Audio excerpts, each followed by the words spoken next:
আসসালামু আলাইকুম। বিসমিল্লাহির রহমানির রহিম। শুরু করছি আল্লাহর নামে। সুশিক্ষা চ্যানেলের পক্ষ থেকে প্রিয় ভিউয়ার্সদের জন্য আমরা নিয়ে এসেছি জান্নাতি 25 রমণীদের পূর্ণাঙ্গ জীবনী। গত পর্বে আমরা জেনেছি হযরত খাদিজা কুবরা রাদিয়াল্লাহু আনহা এর দামেশক ভ্রমণে বালক মুহাম্মদ সাল্লাল্লাহু আলাইহি ওয়াসাল্লাম পর্যন্ত। আজকে আমরা এই পর্বে জানব পবিত্র কাবাঘর নির্মাণ থেকে ইনশাআল্লাহ। পবিত্র কাবাঘর নির্মাণ। পবিত্র কাবাঘরের প্রাচীর এক পুরুষ সমান উচ্চ ছিল এবং আমাদের দেশে ঈদগাহের অনুরূপ তার উপর কোনো ছাদ ছিল না। যেহেতু ঘরটি নিম্নভূমিতে নির্মিত হয়েছিল, তাই বৃষ্টি বাদল হলে শহরের যাবতীয় বৃষ্টির পানি পবিত্র কাবাঘরে ও তার অঙ্গনে জমা হয়ে তা ডুবিয়ে ফেলত। বৃষ্টির পানি প্রবাহিত হয়ে যাতে কাবাঙ্গন ডুবিয়ে ফেলতে না পারে, তজন্য উপরের বাঁধ নির্মাণ করা হলেও অনেক সময় বাঁধ ভেঙে গিয়ে পবিত্র কাবার ব্যাপক ক্ষতি সাধন করত। পরিশেষে বর্তমান ঘরটি ভেঙে একটি সুদৃঢ় ঘর নির্মাণের সিদ্ধান্ত গ্রহণ করা হয়। সৌভাগ্যবশত সে সময় জেদ্দা বন্দরে একটি বাণিজ্য জাহাজ উপকূলে ধাক্কা খেয়ে বিধ্বস্ত হয়ে গিয়েছিল। কুরাইশরা এই ঘটনার সংবাদ পেয়ে ওলীদ ইবনে মুগিরাকে পাঠিয়ে বিধ্বস্ত জাহাজের যাবতীয় কাঠ ক্রয় করে নিয়ে আসে। এই বিধ্বস্ত জাহাজ বাকুম নামক এক রোমীয় মিস্ত্রি ছিল। ওলীদ ঘর নির্মাণে সহায়তা করার জন্য তাকেও সাথে নিয়ে আসে।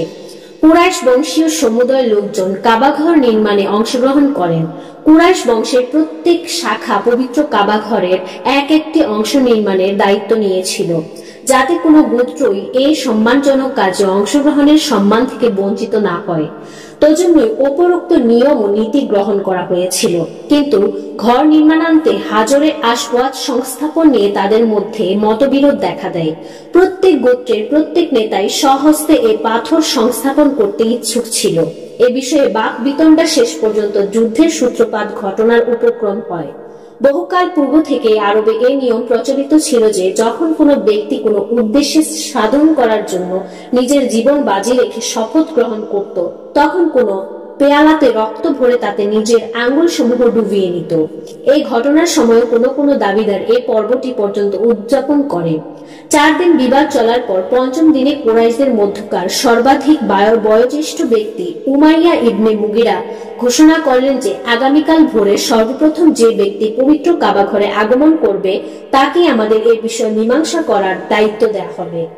উপস্থিত সবাই বিনা বাক্য বয়ে তার এই সিদ্ধান্ত গ্রহণ করলেন। সুতরাং পরদিন সমস্ত গোত্রের সম্মানীয় ব্যক্তিবর্গ পবিত্র কাবাঘরে সমবেত হয়ে অপেক্ষা করতে লাগলেন।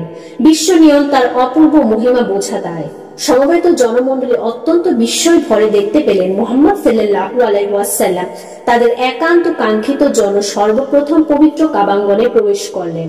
সবাই সমন্বয় আনন্দে তাকে মধ্যস্থ নিযুক্ত করলেন।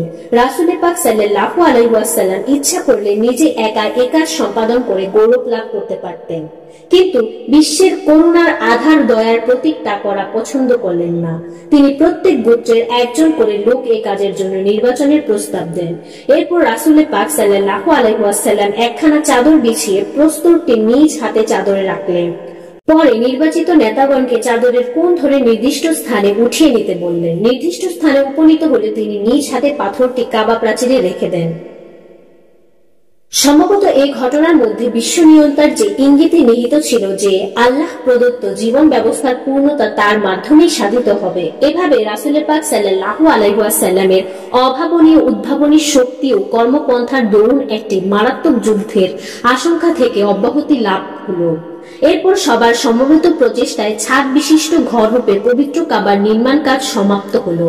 কিন্তু ঘর নির্মাণ সামগ্রীর স্বল্পতার দরুন পবিত্র কাবা ঘরের পূর্বতন ভিটির একাংশ বাদ দিয়ে নতুন ঘরের ভিত্তি স্থাপন করা হয় এবং বাকি শূন্য স্থানটুকু প্রাচীর বেষ্টিত করে রাখা হয়। তাদের মনে আশা ছিল যে ভবিষ্যতে সুযোগ মতো শূন্য জায়গাটিও কাবা ঘরের সাথে সংযুক্ত করা হবে। উপরোক্ত অংশটুকুই আজ হাতিম নামে পরিচিত। নবুয়ত প্রাপ্তির পর নবী করিম সাল্লাল্লাহু আলাইহি ওয়াসাল্লাম ঘরের বর্তমান প্রাচীর ভেঙে শূন্য স্থানটুকু মূল ঘরের সাথে সংযুক্ত করার সিদ্ধান্ত গ্রহণ করেছিলেন। কিন্তু পবিত্র কাবা ঘরের প্রাচীর ভাঙলে নব্য মুসলমানদের মনে বিরূপ প্রতিক্রিয়া হতে পারে বলে মনে শেষ সিদ্ধান্ত কার্যকরী করতে বিরত থাকেন। ব্যবসা গ্রহণ। আরববাসীরা বিশেষ করে কুরাইশরা ইসলাম প্রচারের বহু পূর্ব থেকে ব্যবসার উপর ভিত্তি করে জীবিকা নির্বাহ করেছে। রাসূল পাক সাল্লাল্লাহু আলাইহি ওয়াসাল্লামের প্রপিতামহ হাশেম আরবের অন্যান্য গোত্রের সাথে বাণিজ্য চুক্তি সম্পাদনের মাধ্যমে কুরাইশদের জীবিকার্জনের এই পথকে অধিকতর শক্তিশালী ও নিয়মিত করেছিলেন। রাসূল পাক সাল্লাল্লাহু আলাইহি ওয়াসাল্লামের মাননীয় পিতৃব্য আবু তালেবও ব্যবসায়ী ছিলেন। যৌবনে পদার্পণের পর মহানবী সাল্লাল্লাহু আলাইহি ওয়াসাল্লাম জীবিকা অর্জনে মনোনিবেশ করলেন।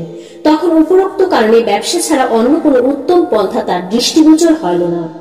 আবু তালেবের সাথে শৈশবকালেও তিনি বাণিজ্য উপলক্ষে বিভিন্ন স্থানে গমনাগমন করেছিলেন বলে বিভিন্ন বিষয়ে অভিজ্ঞতাও অর্জন করেছিলেন। উপরন্তু তার সদয় ভদ্রচিত আচরণের সুখ্যাতি সর্বত্র প্রচারিত হয়ে গিয়েছিল। সাধারণত স্বজনগণ তাদের সঞ্চিত পুঁজি কোনো অভিজ্ঞ ও সৎ ব্যবসায়ীর কাছে রেখে তাকে লাভের অংশ প্রদান করে থাকে। রাসূল পাক সাল্লাল্লাহু আলাইহি ওয়াসাল্লাম অতি আনন্দ সহকারে এই ধরনের অংশীদার গ্রহণ করতেন। রাসূল পাক সাল্লাল্লাহু আলাইহি ওয়াসাল্লামের ব্যবসায়ী যারা অংশীদার ছিলেন তাদের সে সমস্ত সাক্ষী প্রমাণ হাদিস ও ইতিহাসের গ্রন্থসমূহে উল্লেখ রয়েছে। তাতে অতি সহজে অনুমান করা যায় যে তিনি কত বিশ্বস্ততা ও সত্যবাদিতার সাথে এই কর্ম সম্পাদন করেছেন। ব্যবসায়ীগণের উত্তম গুণাবলীর মধ্যে সর্বাপেক্ষা দুর্লভ গুণটি হল প্রতিশ্রুতি পূরণ ও প্রতিজ্ঞা রক্ষা করা। সৌভাগ্যের বিষয় নবুয়তের মহান দায়িত্ব অর্পিত হবার পূর্বে মক্কার অতি বিশ্বাসী ব্যবসায়ী হিসেবেও রাসূল সাল্লাল্লাহু আলাইহি ওয়াসাল্লাম উপরোক্ত নৈতিক গুণের সর্বোত্তম নিদর্শন ছিলেন। হযরত আব্দুল্লাহ ইবনে উবাই আল-হামসা রাদিয়াল্লাহু নামক এক সাহাবী নবুয়তের পূর্বে সংঘটিত একটি ঘটনার কথা উল্লেখ করে বলেন, আমি রাসূল পাক সাল্লাল্লাহু আলাইহি ওয়াসাল্লামের সাথে ব্যবসা সংক্রান্ত একটি লেনদেন করেছিলাম। মূল্যের কিছু অংশ পরিশোধ করা হয়েছিল এবং কিছু বাকি ছিল। আমি তাকে বললাম, আপনি কিছুক্ষণ অপেক্ষা করুন এবং আমি পরে আসছি।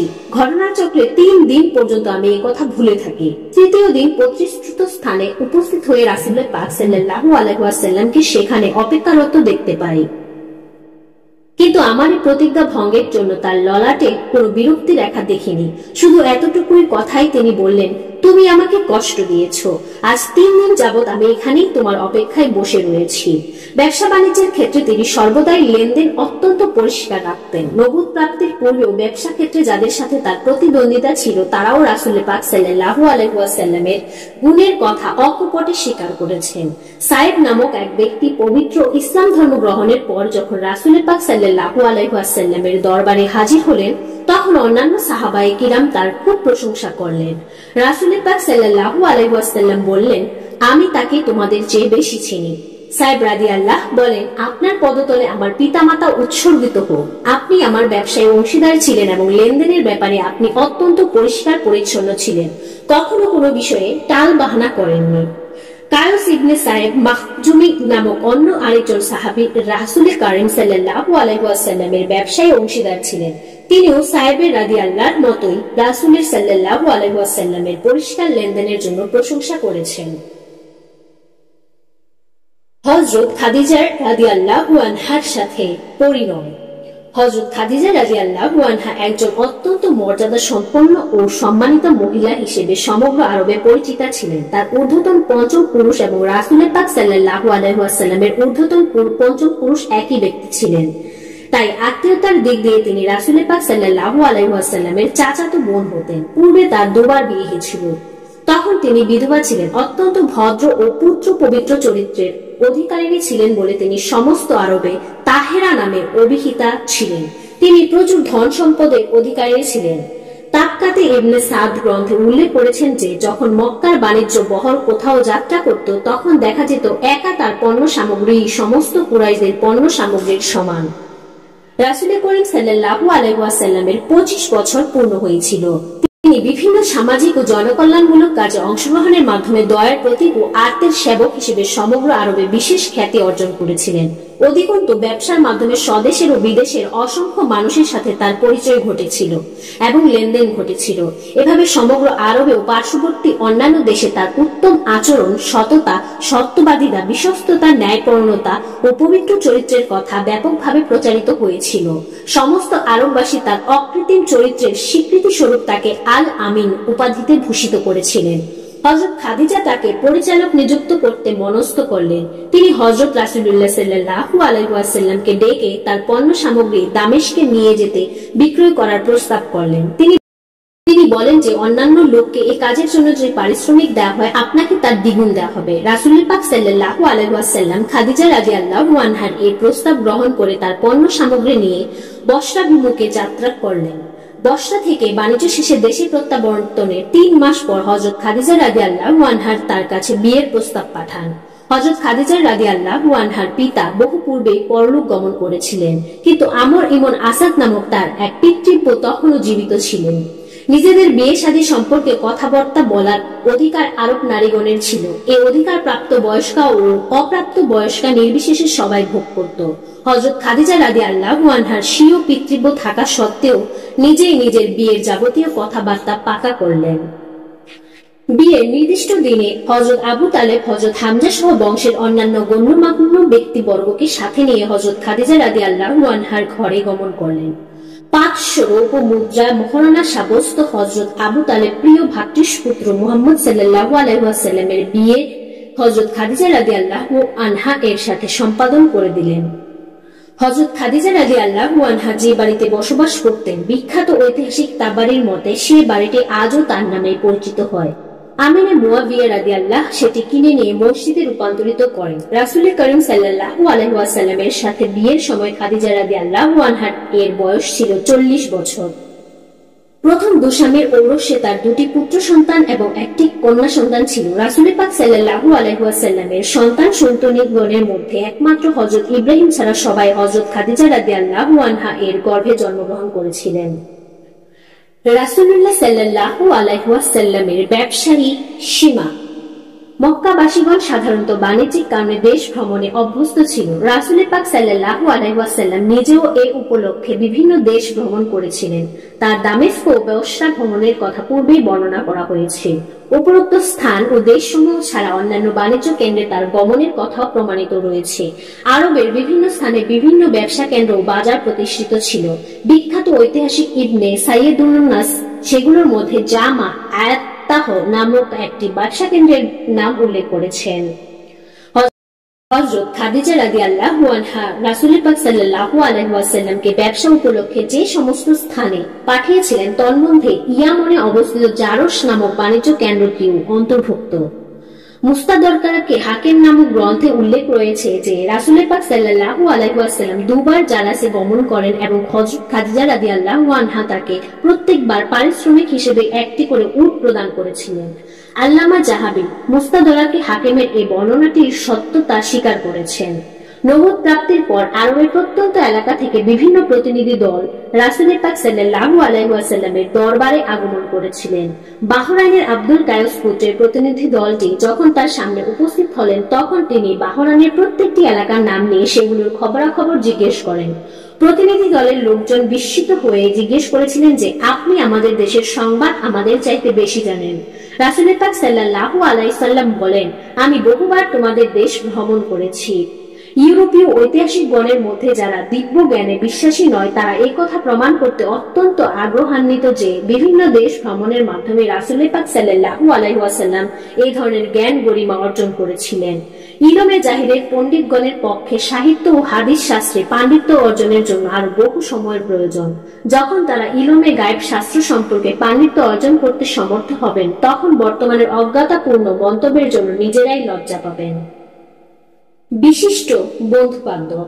নবুয়ত প্রাপ্তির পূর্বে যারা রাসূল পাক সাল্লাল্লাহু আলাইহি ওয়াসাল্লামের বিশিষ্ট বহুরূপে পরিচিত ছিলেন, তাদের প্রত্যেকে নিষ্কলুষ চরিত্রের অধিকারী, সম্মানিত ও অত্যন্ত মর্যাদান ব্যক্তি ছিলেন। তাদের মধ্যে হযরত আবু বকর রাদিয়াল্লাহু ছিলেন সর্বাধিক উল্লেখযোগ্য। তিনি বহুকাল যাবৎ রাসূল পাক সাল্লাল্লাহু আলাইহি ওয়াসাল্লামের সংসর্গে ছিলেন। কুরাইশ বংশের সম্মানিত নেতা হযরত খাদিজা রাদিয়াল্লাহু আনহার চাচাতো ভাই হাকিম ইবনে হাজাম তার বিশিষ্ট ও অন্যতম বন্ধু ছিলেন। তিনি মক্কার দারুন নাদওয়ার সত্ত্বাধিকারী ছিলেন এবং হাজীগণের সেবা শুশ্রূষার ভার তার উপরই অর্পিত ছিল। ইসলাম গ্রহণের পরে তিনি এই ঘরটি হযরত মুয়াবিয়া রাদিয়াল্লাহু কাছে 1 লাখ মুদ্রায় বিক্রি করে এর সমুদয় অর্থ দরিদ্রদের মাঝে বিতরণ করে দেন। তিনি বয়সে রাসূল পাক সাল্লাল্লাহু আলাইহি ওয়াসাল্লামের অপেক্ষা 5 বছরের বড় ছিলেন।